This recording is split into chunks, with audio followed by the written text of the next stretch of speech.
Former Packers first-round pick poised to change narrative under new defensive coordinator. Jeff Hafley is quickly gaining favor among the players with a refreshing change in attitude.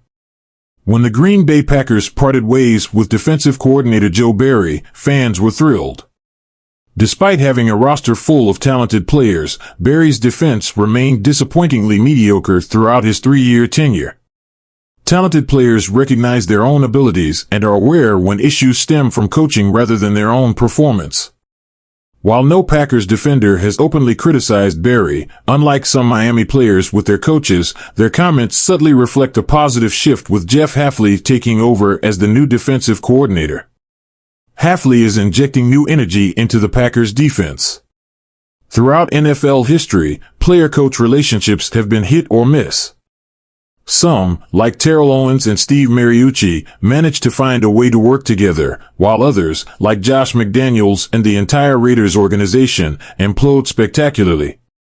The situation in Green Bay seems to be evolving positively. Cornerback Eric Stokes, the Packers' number 29 overall pick in the 2021 NFL Draft, shared his thoughts on Hafley after OTAs on Wednesday. "Woohoo, I love Hafley," Stokes told Matt Schneidman of The Athletic. "He just wants you to go out there and have fun and play at 110 miles per hour, and that's what I love about him. He always says, 'I'll take the bullet.' You just go out there, have fun, and play." Whether this enthusiasm is just the honeymoon phase between players and their new coach remains to be seen, but the message being conveyed to the Green Bay defense is clear: give players freedom and relieve them of undue pressure. Who wouldn't appreciate being able to perform on the field without the weight of constant accountability? It's not just Stokes who feels the change. Jair Alexander also commented on the positive atmosphere with the new DC. "It was all good vibes from the get-go. That propelled me here as well. Just having that relationship and building it has been helpful," Alexander said, as reported by Schneidman.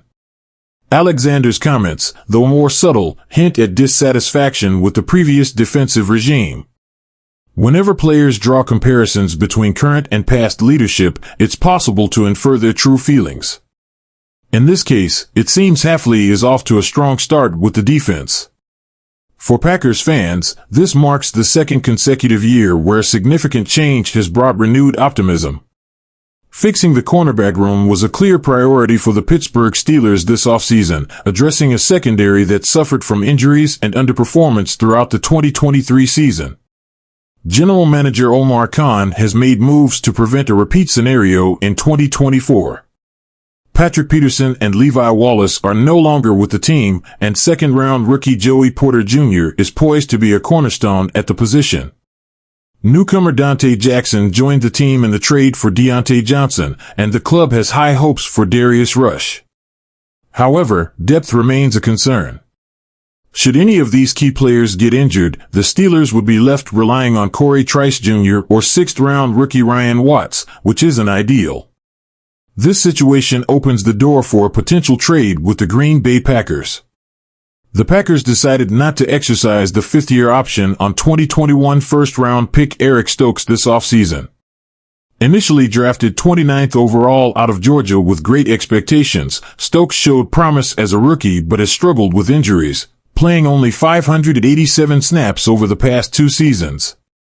Despite their own depth challenges at cornerback, the Packers have emerging talent in Carrington Valentine and hope for 2024 seventh-rounder Kalen King to recapture his college form.